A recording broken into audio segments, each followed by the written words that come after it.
आज हम बात करने वाले हैं एक ऐसे इंसान की जिसकी कहानी ये साबित करती है कि अगर सोच, हिम्मत और सब्र होना तो कोई भी कहीं से भी फर्श से अर्श तक पहुंच सकता है। तो चलिए शुरू करते हैं ये कहानी। ये लाइनें बस लाइनें नहीं हैं, ये एक पूरी कहानी का, एक पूरी जिंदगी का निचोड़ है। एक ऐसे इन्वेस्टर की कहानी जिसने मार्केट के सारे रूल्स को, कह सकते हैं, अपनी शर्तों पर दोबारा लिख दिया। अब सवाल यह है कि उनका नाम उम्मीद से क्यों जोड़ा जाता है। वो इसलिए क्योंकि उनकी पूरी जर्नी हमें ये सिखाती है कि बड़ी कामयाबी पाने के लिए किसी बड़े नाम या किसी ग्रैंड शुरुआत की कोई ज़रूरत नहीं होती।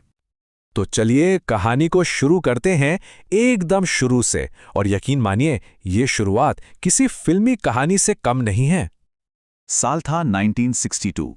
जगह थी केरल के त्रिशूर का एक छोटा सा गांव।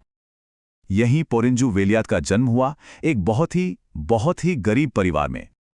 उनका बचपन आसान नहीं था, चुनौतियों से भरा हुआ था। हालात इतने मुश्किल थे कि सोचिए, कई बार तो परिवार को 2 वक्त की रोटी के लिए भी जूझना पड़ता था। और यही वो मिट्टी थी जहां से उनके सपनों ने पहली उड़ान भरी।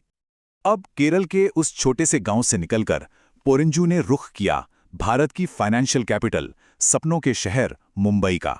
और यहां से उनकी जिंदगी में एक बिल्कुल नया चैप्टर शुरू होने वाला था। जरा सोचिए, एक नौजवान मुंबई शहर पहुंचता है। जेब में एक पैसा नहीं और ना ही कोई गॉडफादर, कोई जान पहचान वाला। अगर कुछ था उसके पास तो वो थी सिर्फ एक चीज, खुद पर अटूट विश्वास। मुंबई में उनके सफ़र की शुरुआत हुई एक फ्लोर डीलर के तौर पर। फिर उन्होंने पराग पारेख सिक्योरिटीज जैसी बड़ी फर्म्स में काम किया और वहीं मार्केट की नस नस को, उसकी बारीकियों को बहुत गहराई से समझा। और इसी एक्सपीरियंस ने, इसी तजुर्बे ने उन्हें 2002 में अपना खुद का रास्ता बनाने का हौसला दिया। और फिर आता है साल 2002। ये उनकी जिंदगी का एक टर्निंग पॉइंट था। इसी साल उन्होंने नौकरी छोड़ी और अपनी खुद की investment management firm equity intelligence India की बुनियाद रखी। ये वाकई एक बहुत बड़ा और बहुत हिम्मत वाला कदम था। और बस यहीं से उनकी उस सोच ने शक्ल लेना शुरू किया, जिसने आगे चलकर उन्हें शेयर बाजार में एक बिल्कुल अलग पहचान दिलाई। एक ऐसी सोच जो भीड़ से एकदम हटकर थी। इस सोच को कहते हैं कॉन्ट्रेरियन इन्वेस्टिंग। अब इसका मतलब क्या है? बड़ा सीधा सा मतलब है, जब दुनिया बेच रही हो तब खरीदने की हिम्मत करो, और जब सारी दुनिया खरीद रही हो तब बेचने की सोचो। मतलब मार्केट की लहर के साथ नहीं, बल्कि उसके खिलाफ तैरने का जिगरा रखना। उनकी पूरी इन्वेस्टमेंट फिलॉसफी को 3 सिंपल पिलर्स में समझ सकते हैं। पहला, बाजार में जो भेड़चाल चल रही है उसका हिस्सा कभी मत बनो, हमेशा अलग सोचो। दूसरा, उन छोटी छोटी कंपनियों में बड़े मौके ढूंढो जिन पर किसी की नजर तक नहीं पड़ती।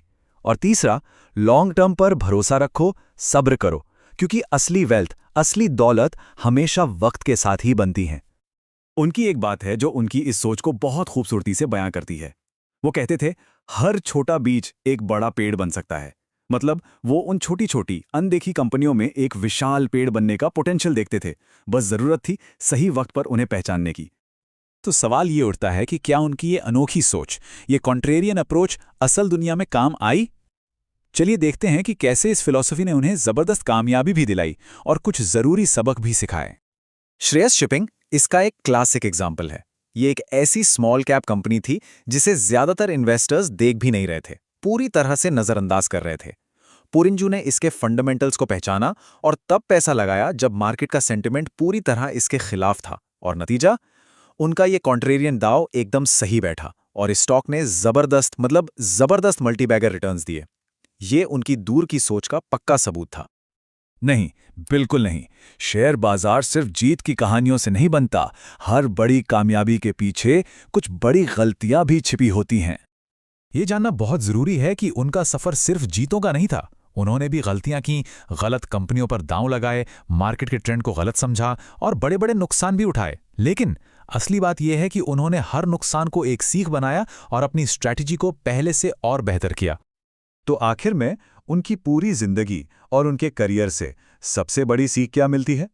क्या है उनकी कहानी का सार? सबसे बड़ी बात यह है कि पोरिंजू वेलियात की जिंदगी ये साबित करती है कि हालात चाहे कितने भी मुश्किल क्यों ना हो, अगर आपकी सोच सही है, आपका माइंडसेट सही है, तो नामुमकिन को मुमकिन में बदला जा सकता है। तो फिर वेल्थ क्रिएशन का सीक्रेट क्या है? अगर उनकी पूरी कहानी को सिर्फ 2 शब्दों में समेटना हो ना, तो वो है मेहनत और धैर्य।